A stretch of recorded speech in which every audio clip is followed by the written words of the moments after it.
Okay, so share ko sa inyo to guys, no? So ngayong araw guys, meron tayo ditong phone device guys, no? So itong phone device na to guys ay Realme C11 ito ata guys. Ganitong likod niya guys, no? Yan. So parang Realme C11 ito guys. Realme C11 2020 guys, no? Wala kasi siya ditong speaker dito guys. Yung Realme C11 2021 guys ay meron yan ditong speaker guys, no? Dalawang butas guys para dito guys sa speaker. So ito guys wala. So Realme C11 2020 ito guys. Yan. So yung issue guys ng phone device na ito guys ay auto restarting guys, no. Yan. So ipinadala sa atin ito guys para ipa-check sa atin guys, no, at papapayos na rin ito guys yung phone device nito guys. Yan.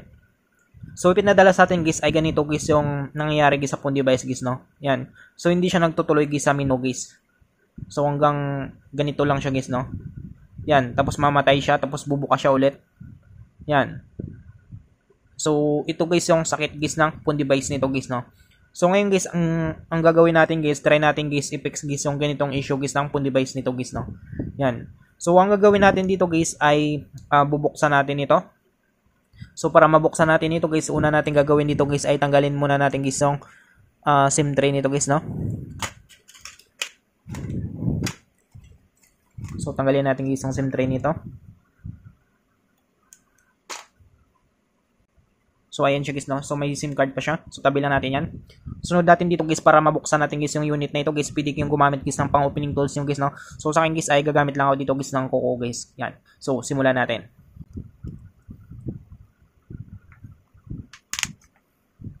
So, ayan siya guys, no. So, nabuhay naman siya guys. So, mamaya guys ay babalik naman siya guys sa dati guys. So, bubuksan na natin to para i-fix natin guys yung ganitong issue guys sa phone device na ito guys, no.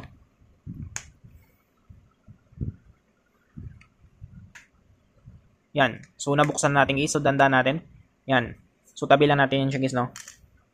Sunod natin dito guys ay tanggalin natin guys yung lahat guys ng mga bolts nito guys, no.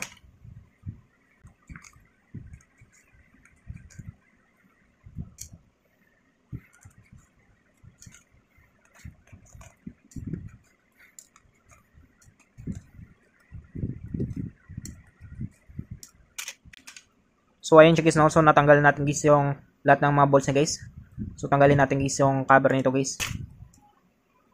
Yan. So, tabi lang natin yan. Sunod natin dito guys ay tanggalin natin dito guys yung EPC connector guys ng battery niya guys, no. Or yung tinatawag natin guys na flexible printed circuit nito. So, tanggalin natin yan.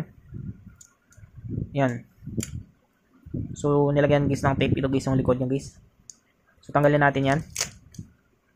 So, kailangan natin dito, tanggalin natin dito guys yung battery niya. I-check natin ito.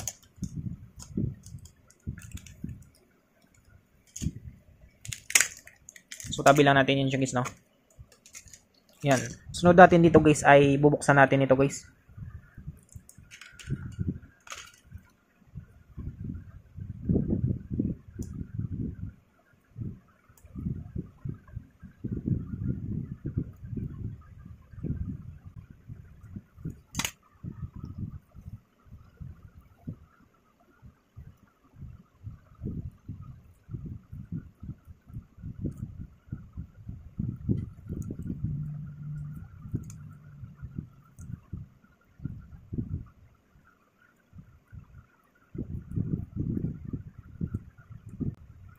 So, ayan siya guys, no. So, dito guys, hanapin lang natin dito guys yung fuse dito guys, no. Or yung resistor nito guys. Yan. So, kung makita natin dito guys, ito guys yung resistor na ito guys. Or yung tinatawag natin guys na fuse na ito guys, no. Yan. So, kailangan natin ito guys, ma-bypass natin to. So, para magawa natin yan guys ay gagawa lang tayo dito guys ng konting ano guys, no. Butas dito para ma-bypass natin ito guys. Focus na rin.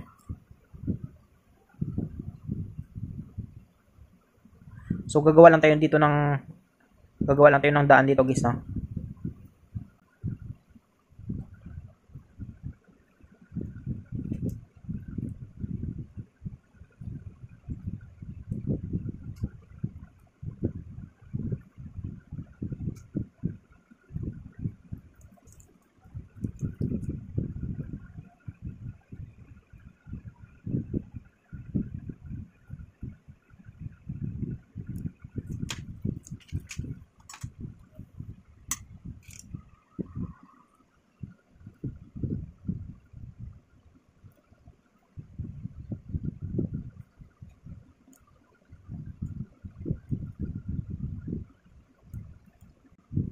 So ayan siya guys, no.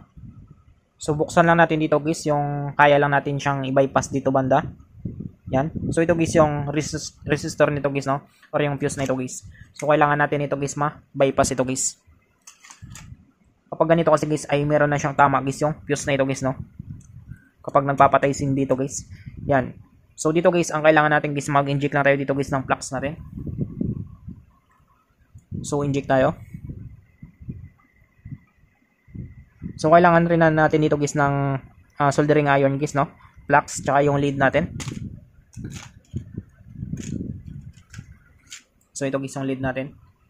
At kailangan natin dito guys ng soldering iron natin guys, no, para matanggal natin ito.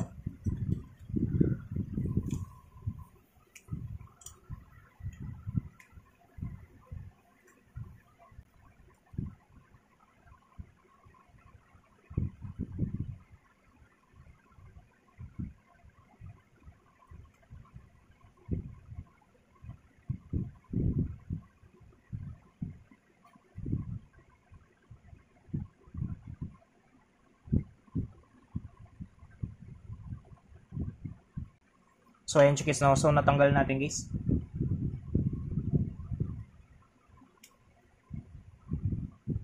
Yan. So natanggal natin guys yung fuse na ito guys, no, o yung tinatawag na ito natin na ito guys na resistor guys. Yan. So tabi natin yan. So dito guys ay linisan lang natin to guys, no.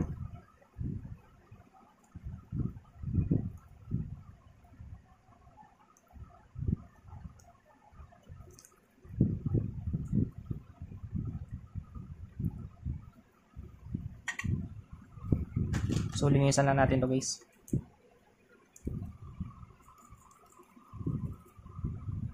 Sunod natin guys ay lagyan lang natin guys, maglagay lang tayo dito guys ng lead guys, no.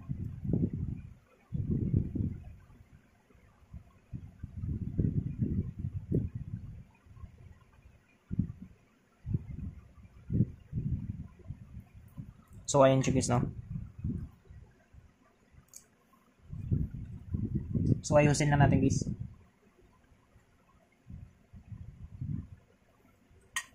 Yan. So okay na yan siya guys, no. So linisan natin.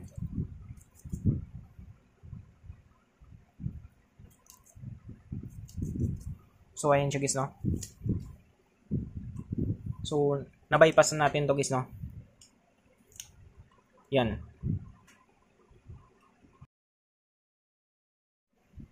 So lagyan lang natin dito guys para sure ball tayo. So lagyan natin guys ng electrical tape guys.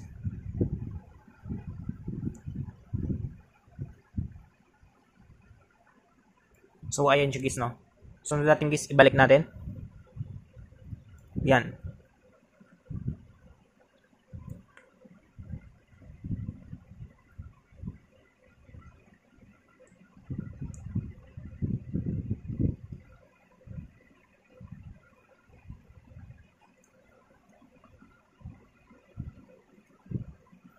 So ayan siya guys, no. So subukan natin guys, no, kapag hindi na siya guys mamatay guys. Yan. So balik lang natin yan.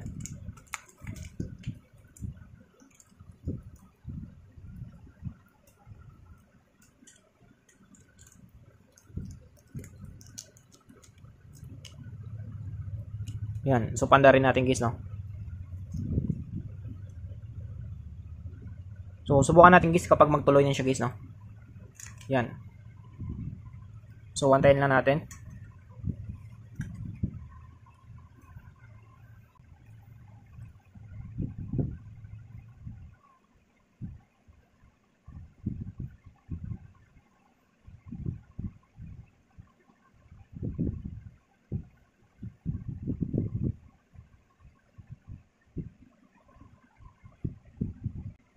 So ayan siya guys, no. So nagtuloy na siya guys.